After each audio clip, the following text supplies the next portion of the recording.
است. اما مسئله در اینجاست که اگر مسلمان کافر را نصرت بدهد، کفار را نصرت بدهد بر ضد کفار، این دیگر مسئله است. اینجا مصلحه مفسده دیده می شود، مصلحه مفسده دیده می شود. در اینجا شرط و شروط است که مستقل است یا نیست بغیره، همه این عنوبت بگرفته می شود. حالت های می شود که من باب مصلحه مفسده یکیش را به دیگرش یاردم کند با که ندارد. چقدر که روم در اول یک دولت قوی بود و بالاخره به دو قسم تقسیم شد، ویزانتیه و روم. ویزانتیه یکی از دولت رومی های قسم دومی نو به وجود آمده بود. خلافت اسلامی به ویزانتیه پول مال یاردم میکردن تا که به رومی که اساس است جنگ کنند. و در بعضی حالت ها این چنین چیز جایز است، اما این همیشه در اساس امیر، در اساس یگان خلیفه امیر مسلمان ها دیده میشه.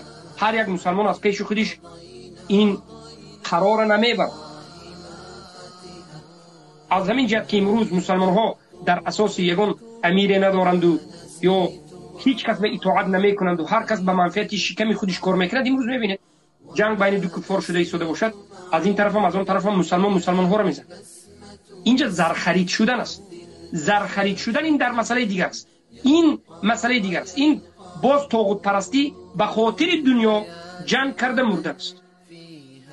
خیلی که امروز در ما چند هزار تاجیک میبینیم که خبر آمد که 9000 یا 10000 تاجیک در جنگ روس و اوکراین از جانب روس آمدند و مردند. مثلا به خاطر چی؟ آیا به خاطر اسلام است؟ نیست. به خاطر الله است؟ نیست. به خاطر دفاع کفر است. بله، اگر شما بگید که بله کفر به کفر جنگ کرده شده است، یک وقت برای کفر نمیشد، اما این به خاطر پول مال است. به خاطر دنیا قسمی از جوانها برای مردن راضی است. نماز خواندگی نیست تا به حال، الله نمیشناسد تا به حال. در دین الله 5 دقیقه وقتش گذرانیدن به یک تا سوره قرآن از یاد کردن به یک روز به 5 مرتبه اگر نماز خواند 5 دقیقه 25 دقیقه وقت خودش الله به صرف کردن به راضی نیست. وقتم میرود میگه. الله شناختن به وقت نداره، رسول الله شناختن به وقت نداره، دین به وقت نداره، جنت و دوزخ به رفتن و این مسئله حق و باطل به وقت نداره. میگه ما مشغول هستیم، اما مردن به خاطر مبلغ مردن به وقت داره. جنگ به میرد به خاطر مبلغ میمرد. اینجا چی میشه؟ نفس را یعنی دنیا را انداد، دنیا را زیادتر از دین دوست داشت. دنیا را، پول مال و دنیا و زیب و خانه و در و فرزند و ماشین و روبل و دلار را زیادتر از دینش، از شناخت الله و رسول اینا زیادتر دوست داشت. پس این یک طاغوت پرستی دیگه است. و مصیبت امروزه بزرگترین در زمانهای قدیم اگر علما درباره طاغوت گپ زنند بسیار چیزا میگفتند، اما طاغوت دنیا با کمتر گپ میزنند. اما امروز بزرگترین طاغوتی که ما میبینیم دنیا است. دنیا والعیاذ بالله.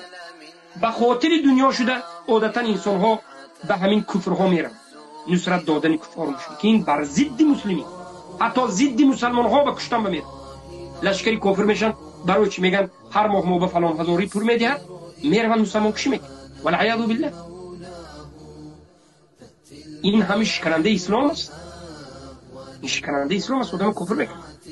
با خود بیایید موحد شدن ناممکن است در حالتی که تو مبالات به کفر بکنی.